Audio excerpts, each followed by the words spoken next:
Seorang wanita menjadi korban perampokan usai mengambil uang dari anjungan tunai mandiri di kawasan Jakarta Timur. Namun setelah melapor ke Polsek Pulau Gadung, laporan itu tidak ditanggapi petugas yang berjaga.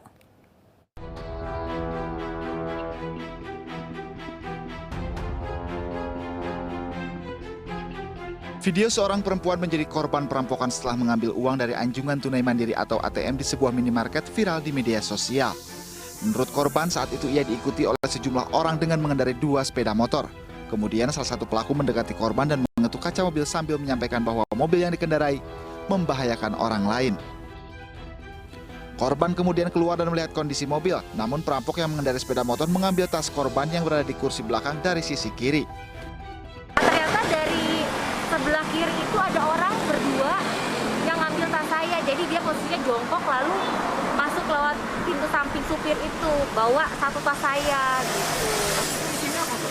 Nah itu di tas itu ada kunci mobil, terus STNK, KTP, ATM, kartu kredit, sama surat-surat lain sih. Gitu. Untuk uangnya di atas 4 juta sampai 7 jutaan sih. Atas kejadian ini korban kemudian melapor ke Polsek Pulau Gadung, Jakarta Timur. Namun laporan itu tidak ditanggapi oleh petugas yang berjaga. Hingga akhirnya korban melapor ke Polres Metro Jakarta Timur. Dari Jakarta, Rio Manik, iNews melaporkan. Oknum polisi yang memarahi korban perampokan langsung dicopot dari jabatannya. Saat ini Aibda RS juga diperiksa Propam dan menunggu sidang etik.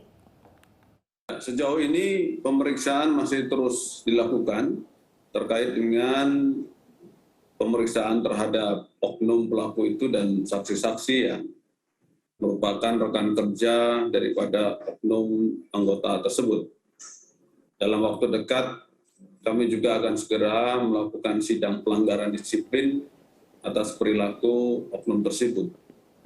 Dan tentunya Bapak Kapolda Metro Jaya juga sudah memberikan petunjuk kepada kami terkait dengan pelaksanaan sidang disiplin terhadap oknum tersebut. Ya, tentu terkait dengan hukuman terhadap pelanggaran disiplin. Selama ini mungkin belum diterapkan yang namanya hukuman tour of area, yang artinya pelanggar disiplin bisa dipindahkan keluar dari Polda Metro Jaya.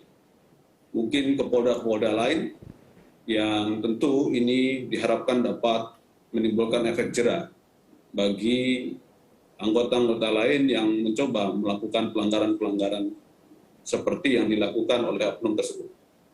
Ya, pada tanggal 7 Desember 2021 lalu sekitar pukul 20.00 memang korban, saudari Meta ini datang ke SPK Polsek Pulau Gadung. Sebelum memasuki ruang SPK Polsek Pulau Gadung, yang bersangkutan bertemu dengan oknum ini dan kemudian berbincang-bincang. Dari perbincangan inilah kemudian ada bahasa dari oknum tersebut yang menyatakan bahwa ATM-nya terlalu banyak, kemudian lebih baik ibu menunggu saja di rumah karena kasus ini susah dan sebagainya. Padahal korban ini belum melapor ke SPK. Sedangkan laporan tersebut oleh anggota SPK Polsek Pulau Gadung sebenarnya diterima, yaitu laporan kehilangan barang. Karena korban terburu-buru ingin laporan itu segera didapatkan untuk kepentingan mengurus daripada ATM-ATM tersebut ke bank-bank yang memang menjadi tujuan. Karena persyaratan untuk kemudian melakukan pemblokiran ataupun memperbaharui ATM yang hilang, salah satu syarat adalah laporan kehilangan, dan ini sudah didapatkan dengan nomor surat tanda lapor kehilangan nomor 111 ya, Polsek Pulau Gadung. Demikian. Sedangkan laporan yang bersangkutan sebagai korban tindak pidana ini kemudian kita tarik dan kita tangani oleh Polres Metro Jakarta Timur untuk mengakselerasi daripada pengungkapan kasus itu sendiri.